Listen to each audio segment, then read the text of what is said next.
Great start for Carrick. How did it happen? Without the ball, from the first whistle, we saw United sit back in this 4-4-2 defensive formation. We can see the formation is very narrow, with Ahmad and Dorgu tucked in to prevent any attempts from City to overload midfield.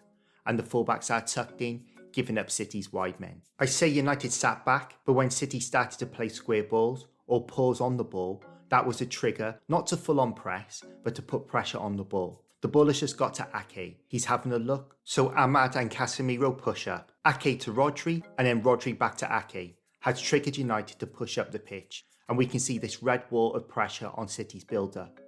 But as the ball goes back, we can see the back four have also stepped up to keep the distances between the top man, in this example Mbeumo, and the back line to keep pressure on City between the lines. The distances in the mid-block are virtually the same as the low block.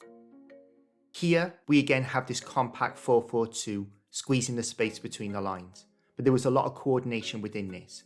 Dorgu is tucked in marking Silva. As the ball gets to Kusanov, there's a potential overload on that side. Dorgu moves out to help Shaw, potentially leaving Silva free. But as the ball gets to Semenyo, Casemiro has dropped back and Martinez has come across and City go backwards.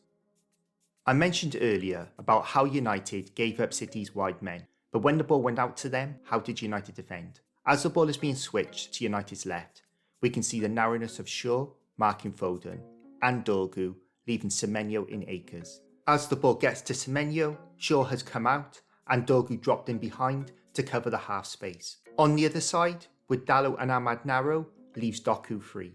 As the ball is played, Dalot rushes out with Ahmad covering the half space behind him. But City are the masters of in-game adjustments, and in this example, Silva pushed up onto the top line, pulling Dalot right in. But with Ahmad still narrow, this is too much space for Doku. But Dalot spots the danger and United rearrange themselves, with Ahmad dropping into right back, with Dalot now defending the half space.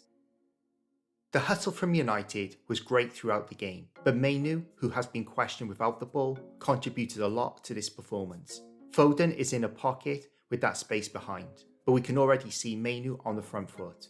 He pressures Foden and makes him go backwards. So fair play to Mainu for shutting up a few people wanting him to leave.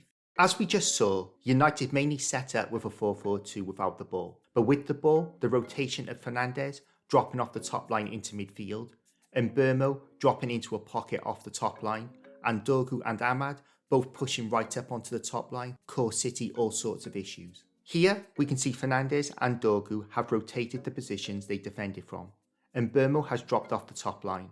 As Mainu switches the ball out to the right, Ahmad is pushed up on the other side.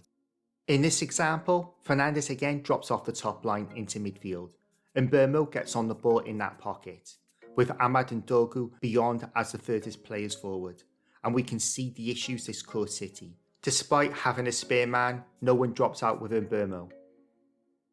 As Casemiro is about to play the pass, Fernandes again is in a pocket off the top line, and Mbeumo has also dropped off, and we can see Dorgu and Ahmad beyond him. This time, Kusanov goes with Mbeumo, but Mbeumo gets the ball away, and Ahmad is now attacking the gap Kusanov vacated, but is just offside. The devil's verdict is, many of you wanted a simplified approach, and that's what Carrick brought. There's nothing wrong with that, considering football is a simple game that is made difficult at times. But go back to when Amorim was about to take charge at United, signing off with a demolition job of City in the Champions League, which every United fan and his dog went crazy about. I'm going to say the same thing now as I did then. This was underdog football, and it's not a reflection of how future games will pan out. It was a one-off performance against City, of which we have seen many a time under Ole and Ten Hag. What will determine how far United finish up the table is how much Carrick can get out of this bunch when they have 60% plus possession, which by definition would mean there isn't the huge gaps in behind for United's straight line speed to exploit.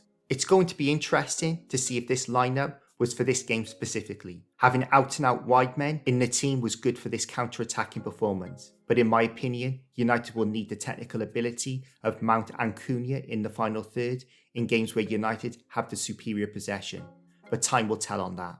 Thank you for watching, and I'll see you in the next one.